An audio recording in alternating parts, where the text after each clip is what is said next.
This episode was co-produced with Innovo, the innovation and investment promotion agency for the canton of Vaud. Check out www.innovo.ch/en to learn more.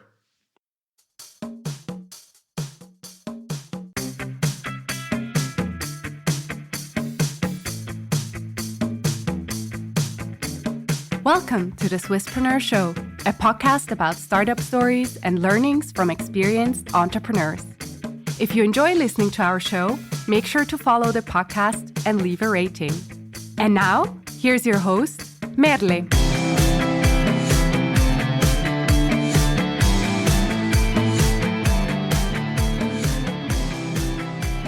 So welcome to another episode of the Swisspreneur podcast. I'm sitting here today with Mathias Nöbauer, who is the CEO of Exoscale, which is a European sovereign cloud provider. Before we go into the depth of everything, Mathias, can you tell us a little bit more about you? Who are you? What's your background? Why are you here? Well, I'm here because I was invited, and my background has always been IT, to be honest, already since higher education, university, and I've always been working in IT in various roles. Yeah. Software development, consulting, project management, sales pre-sales, sales management. Always more with a software focus, but somehow the infrastructure component was always part of my career without me planning for it. Okay. And can you explain to us in a few sentences what Exoscale actually does? So Exoscale is a sovereign European cloud provider. That's how we call ourselves today, because sovereignty is a trend, obviously, but we're doing sovereignty for more than 13 years. So the product is on the market for more than 13 years. We are a cloud infrastructure provider, so we basically provide everything our customers need to run their application and software in the cloud in a sovereign way based on European legislation. Okay. And can you give us a comparison of a cloud that people, like everyday people, know? Yes, Microsoft Azure, Amazon Web Services, Google Cloud Platform would be the three most popular cloud platforms today. Something between 70 and 80% of workloads globally run on those three hyperscalers. Which is a big percentage. Exactly. When you started out, like over 25 years ago, I mean, you said already that you were always in IT, but did you already then know or like have a feeling that infrastructure would be such a strategic topic? Not really, because I started off with software. And when I worked for HP, I also started off working with software and basically in the management software division of HP. And in the beginning, it was more like process automation, IT service management, monitoring. But very quickly, especially after HP acquired a ton of software companies like Mercury Interactive, the whole thing became more of an automation story. Not so much about manual process, managing processes manually or monitoring processes, but more like automating stuff. Yeah. And that was basically a little bit the advent of cloud computing.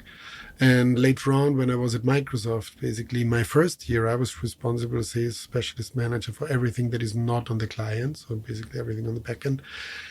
And in the first year, Azure did not play a big role, at least not in Europe. In the second and third year, Azure was everything, the whole subsidiary, everyone was focused on selling Azure. So it very quickly became more than just a trend, but basically a paradigm shift. What would you say was the biggest shift in terms of moving from on-premises to cloud? Standardization and automation to a degree that not many companies were able to deliver, at least for a very long time. Because many hardware vendors tried as well to provide automation software and to automate certain process steps and routines. But getting into the level that cloud promises, which is like fully self-service, you can scale up and down as you like, you only pay for what you use. All those aspects, to have it under control to a degree that customers can trust it, basically, and to the degree that it's really self-service, is an effort. True. And involves quite some complexity that companies need to master.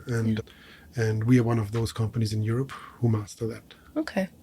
And now tell us, because before you became CEO of Exoscale, you were already involved with them, right?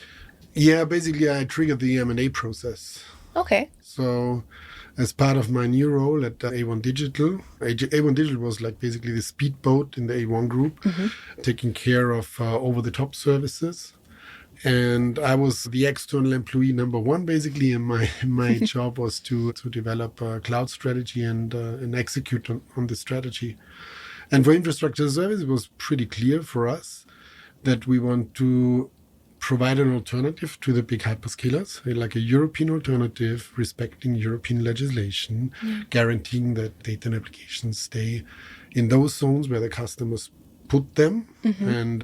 And yeah, so we basically had two options. Either we would build something ourselves, or we would acquire some company who already had some asset in that domain.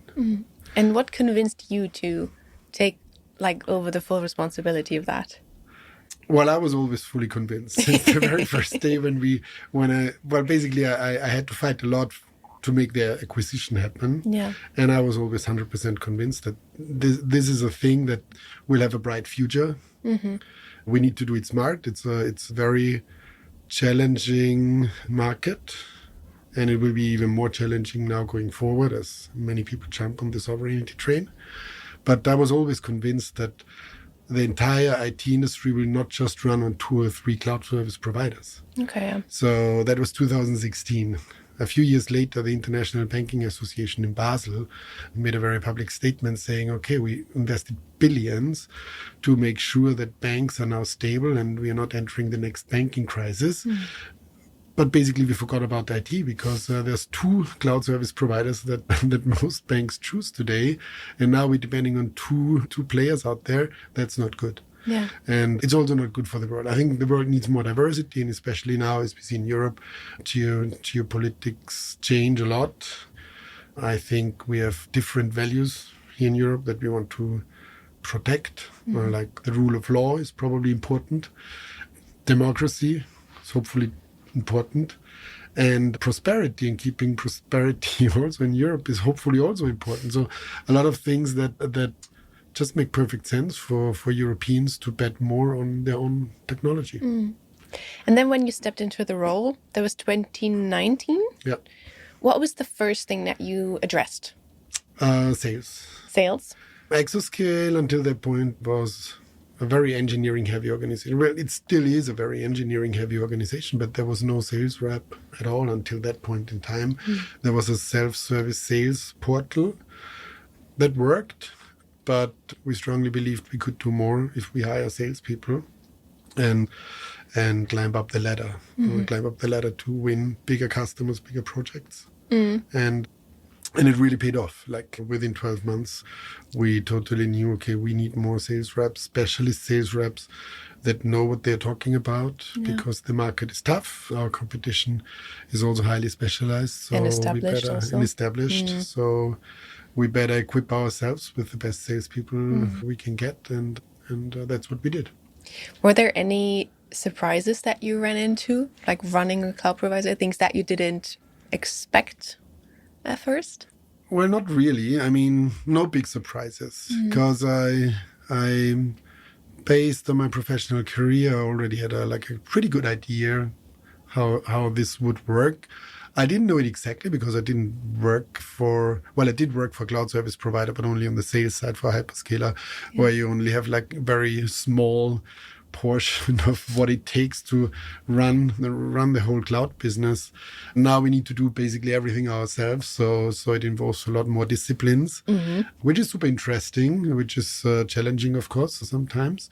But I wouldn't think there were big surprises. When you look at your customers, because you've been mentioning this topic of sovereignty before, at what point do you think did you notice that also your customers realized that it's not only a legal topic, but also important for their business? I think a lot of customers realized a long time ago already. Like we were growing pre-Trump already pretty nicely. The year before the second term of Trump, 40% year over year. So the sovereignty topic was not as hot as it is today. Yeah. But I think it is right now where people realize that it might have realistic impact to their business. And maybe just to read out something from Politico. So they did a survey with more than 1,000 people. They asked across Europe, and 86% of people think a sudden US move to restrict Europe's access to digital services is plausible and should not be ruled out. So 86% of people think that's realistic. And I mean, there's also proof. I mean, there was the ICC cases, there was the Amsterdam Trade Bank case. So there's practical examples. And what we feel, and this is also reflected in the pipeline we are working today with, the pipeline is bigger than ever before.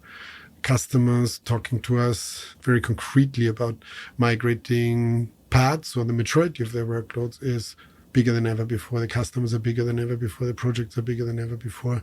Doesn't mean that everyone will make the move, of course, and the world is not black and white. But certainly I would say the last 6 months have created this mind shift based on the practical examples people learned via media. And who exactly are your customers? Well, basically our service is a very horizontal service, so we could basically serve all industries. But, of course, those customers who do care about sovereignty, data privacy a lot, like public sector, healthcare, financial services industry, those are probably the ones, or those are certainly the ones who make the majority of our customers today. But we are talking to pretty much customers from pretty much every industry right now. And how do you make sure that you create a service that's kind of speaking to everyone, but also hopefully doesn't end up speaking to no one? You just mentioned your service is horizontal. Can you explain to us a little bit more about it?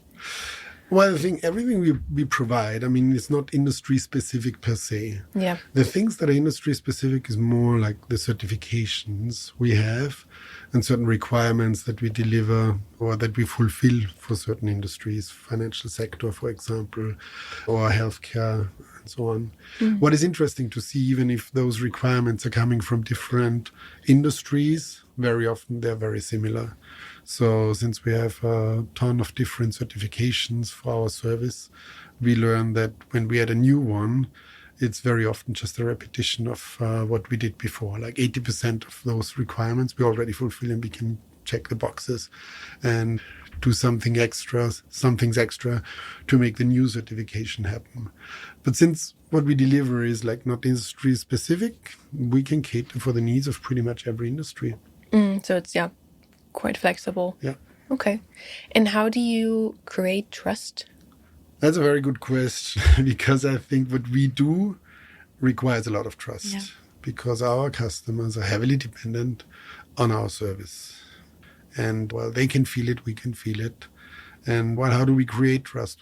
The one thing I think that really stands out for us is we have a lot of direct communication with our clients, being it via sales, via pre-sales engineers, myself, my management team.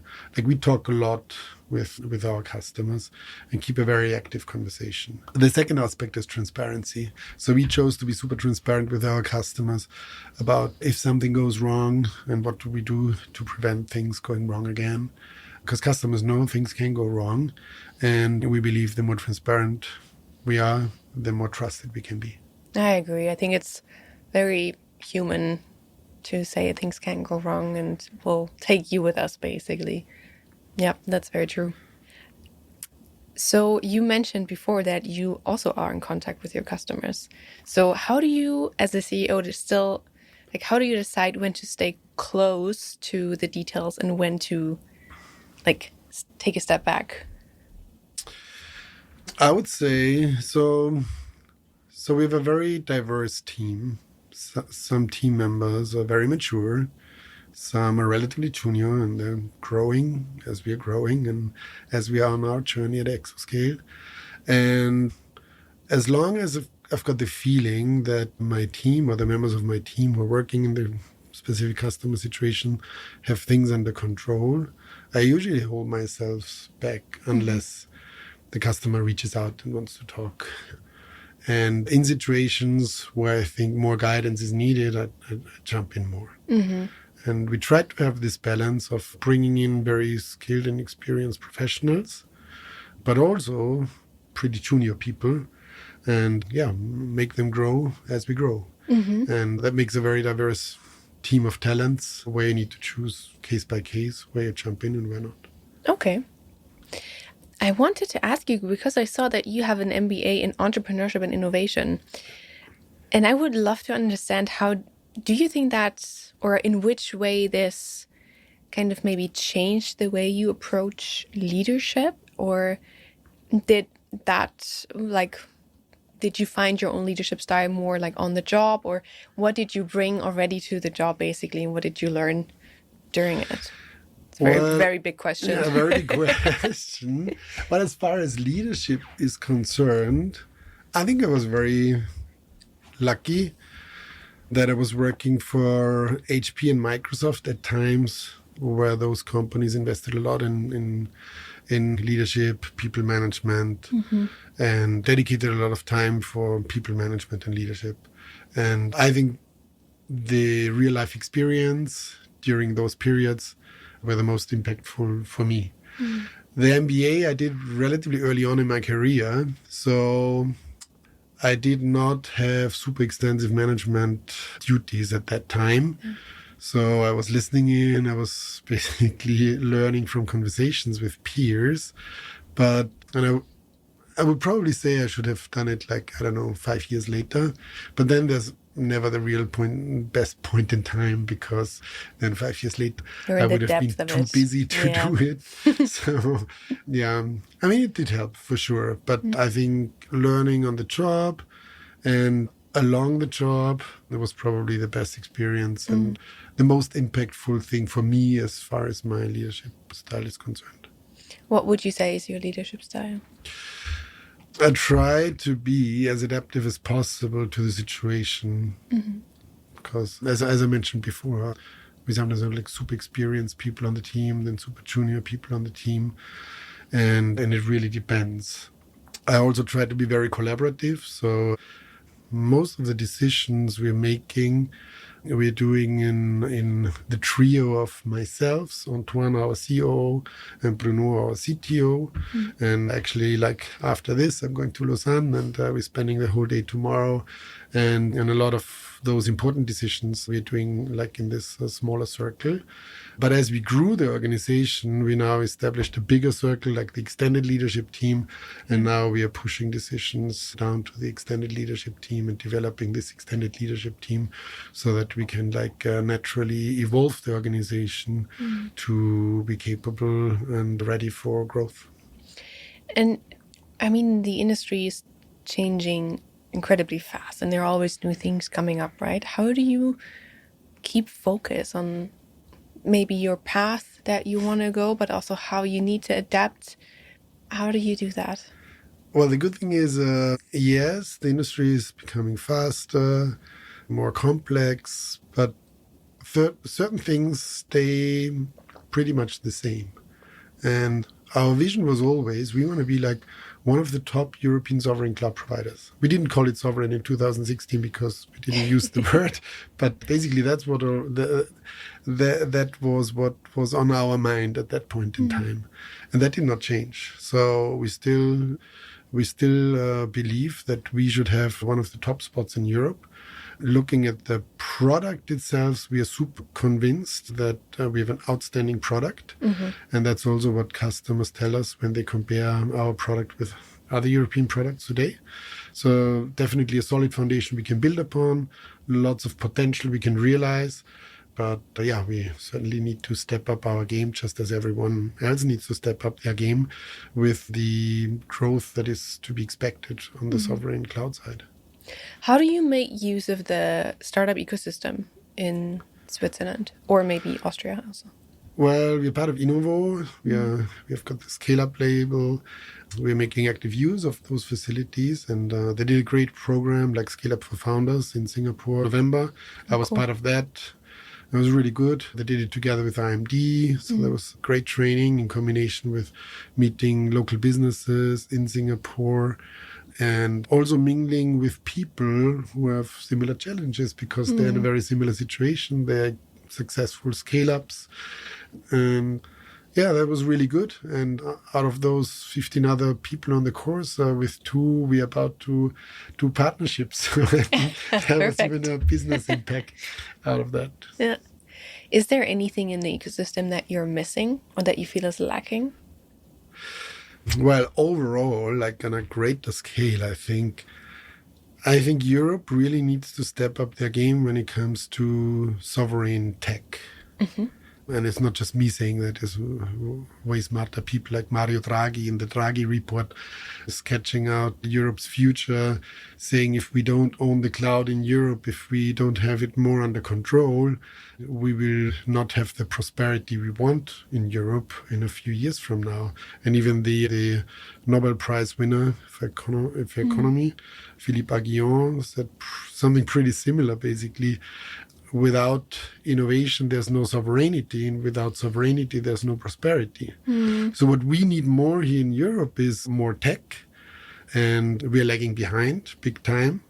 Has a lot to do with, I think, the willingness of investors here to make riskier investments, maybe, to be a bit more bold, and also to overcome the hurdle that Europe is very fragmented, whereas in the US or in China, you have like one single market with one language, and it's relatively simple to scale things to big ideas. But it's super important for Europe to step up the game here, be bolder, take more risks, and develop also the talent, that the talent is ready to be willing to take those risks and jump into endeavors like we do with Exoscale. Yeah. Do you think that Switzerland could play a role in shaping Europe's digital sovereignty? Most certainly, because when it comes to sovereignty, it's, as we said before, a lot about trust. Yeah. And I think Switzerland can play a huge role because it's a very trusted place by many across the globe. We recently signed a partner in South America. He was with the Chinese and with US hyperscalers, and he very consciously chose us as a European player and Switzerland as like this place that they trust. It has a lot to do with gut feel as well, I guess. But yeah, maybe apps and data are the new gold and money for Switzerland. You've heard it here first, people. And if we look into the future, like let's say maybe like in 5 years, what would make you say we've done it? We've proven that we can build a platform that is fully our own IP and open source, like we are fully sovereign as far as the platform is concerned, which makes us stand out as compared to most other players here in Europe. But of course, for sustainable long-term success, we need scale. I mean, we're growing fast right now, but we definitely need to grow much faster. And it really depends how fast the entire sovereign market grows. I mean, if you ask analysts, quite impressive numbers are thrown around here. But I would say if we are multiple of what we are today in 3 to 5 years, like 3 to 5 times as big, that's probably when we can say we've nailed it. And what's like directly in store next? Like what's your next milestone that you really want to reach? Well, we do have pretty strong geographic footprint. We have 8 zones, fully featured zones in Europe today. And we will very soon add 2 more. So we will keep being the European cloud provider with the strongest footprint in Europe. And as I said, I mean, all of our zones have basically all capabilities and are not just like small edge zones with fragments of the functionality just to drive up the number of zones. So that's one thing. The other thing is we see tremendous interest in our AI features, concrete AI. And I think for the next couple of months, that will be the number one thing that we focus on the go-to-market side, but also on the development side. And before we finish our conversation, we always like to do a quick rapid-fire round. So I'll ask you a question. You just say the first thing that pops into your head. The first one will be cloud or on-prem? Cloud. Yeah, stupid question, huh? Yeah. What's a resource that helped you as a CEO? experienced people who I trust. That's a good one. Europe or global? Home in Europe, customers globally. Nice one. And what keeps you optimistic about Europe's digital future? That more and more people are now realizing how critical tech is and owning tech here in Europe for future prosperity.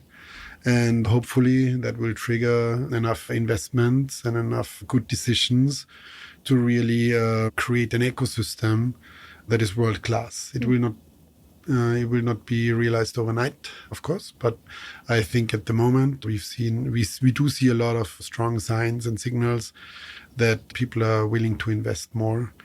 And the thing is, we do have the money. I mean, it's always hard to find out numbers of how much do we really spend for big tech. But just the one number, the federal government of Germany spends 500 million euros per year for Microsoft. 2 years before it was 380 million. So those are public numbers you can find on the internet from trusted sources. So we clearly have the capital. I think we clearly have the talent. We can have more talent and talent to be more eager to build stuff if we give them the chance. And with all that combined, I think European tech can have a bright future. I love that as an ending for this. This is a perfect look into, hopefully, the future. So thank you so much, Mathias, for being here and sharing your story. It was a pleasure talking to you. Thank you so much. Well, thank you for having me.